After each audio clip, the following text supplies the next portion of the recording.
Qui no ha volgut mai sentir-se com un aristòcrata de l'edat mitjana? Aquests dies, a Andorra la Vella es pot fer.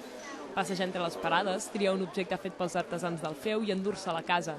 Això sí, com que realment no som ni el comte ni la comtessa, s'ha de pagar.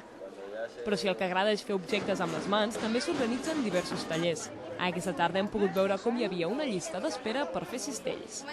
En general, l'artesania és un dels principals reclams del mercat, ja sigui de menjar com de peces de decoració.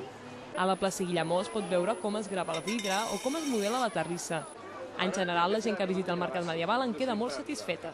Hi ha qui busca alguna cosa especial i d'altres només fer un vol. El mercat medieval, bé, em sembla bé.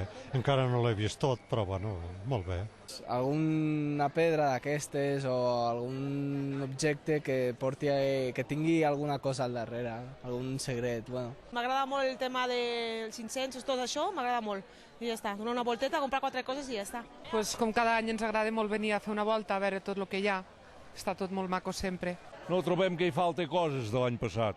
L'any passat hi havia allí, hi havia uns ferrers i tot allò, i aquest any veig que no hi són. De tant en tant, per dinamitzar i alegrar el mercat, un grup d'artistes de caire medieval animen el mercat amb música i espectacles. Aquesta tarda, les gralles han estat les encarregades de cridar l'atenció del públic i posar el toc musical a la tarda medieval.